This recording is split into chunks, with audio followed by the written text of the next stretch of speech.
सभी प्रियजनों को मेरा नमस्कार। आज हम कार्तिक मास के महात्म के 25वें अध्याय का पाठ करेंगे। जय श्री कृष्णा, राधे राधे। सुनिए कार्तिक मास के महात्म का 25वां अध्याय। सुना प्रश्न ऋषियों का और बोले सूत जी ज्ञानी। 25वें अध्याय में सुनो श्री हरि की वाणी। तीर्थ में दान और व्रत आदि सत्कर्म करने से मनुष्य के सब पाप नष्ट हो जाते हैं, परंतु तू तो प्रेत के शरीर में है, अतः उन कर्मों को करने की अधिकारिणी है। इसलिए मैंने जन्म से लेकर अब तक जो कार्तिक का व्रत किया है, उसके पुण्य का आधा भाग मैं तुझे देता हूँ, तो उसी से सद्गति को प्राप्त हो जा।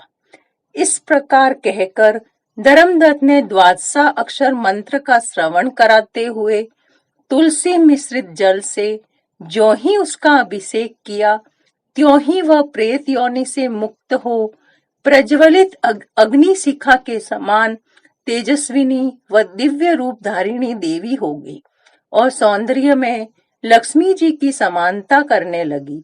तदंतर उसने भूमि पर दंड की भांति गिरकर ब्राह्मण देवता को प्रणाम किया और हर्षित होकर गदगद वाणी में कहा, हे द्विज श्रेष्ठ, आपके प्रसाद से आज मैं इस नरक से छुटकारा पा गई हूँ। मैं तो पाप के समुद्र में डूब रही थी और आप मेरे लिए नौका के समान हो गए। वह इस प्रकार ब्राह्मण से कह रही थी कि आकाश से एक दिव्य विमान उतरता दिखाई दिया। वह अत्यंत प्रकाशमान व विष्णु रूपधारी पार्षदों से युक्त था। विमान के द्वार पर खड़े हुए पुण्यशील और सुशील ने उस देवी को उठाकर श्रेष्ठ विमान पर चढ़ा लिया। तब धर्मदत्त ने बड़े आश्चर्य के साथ उस विमान को देखा और विष्णु रूपधारी पार्षदों को देखकर साष्टांग प्रणाम किया। पुण्यशील और सुशील ने प्रणाम करने वाले ब्राह्मण को उठाया और उसकी सराहना करते हुए कहा, हे द्विज श्रेष्ठ, तुम्हें साधुवाद है, क्योंकि तुम सदैव भगवान विष्णु के भजन में तत्पर रहते हो, दीनों पर दया करते हो, सर्वज्ञ हो तथा भगवान विष्णु के व्रत का पालन करते हो। तुमने बचपन से लेकर अब तक जो कार्तिक व्रत का अनुष्ठान किया है, उसके आधे भाग का दान देने से तुम्हें दुगुना पुण्य प्राप्त हुआ है और सैकड़ों जन्मों के पाप नष्ट हो गए हैं। अब यह वैकुंठ धाम में ले जाई जा रही है।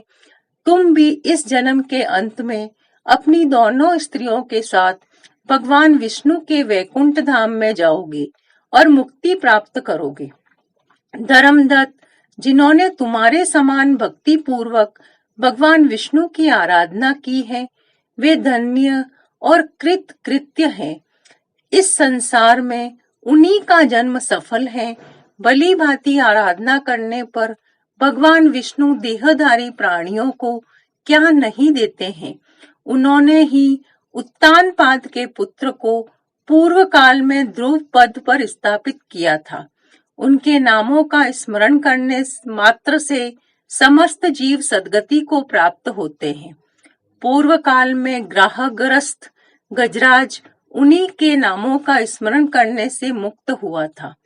तुमने जन्म से लेकर जो भगवान विष्णु को संतुष्ट करने वाले कार्तिक व्रत का अनुष्ठान किया है, उससे बढ़कर न यज्ञ है, न दान है और न ही तीर्थ है।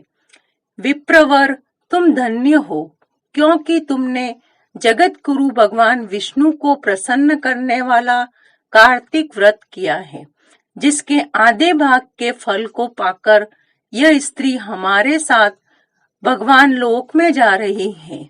इस प्रकार कार्तिक मास के महात्म के 25वें अध्याय का पाठ समाप्त हुआ। राधे राधे।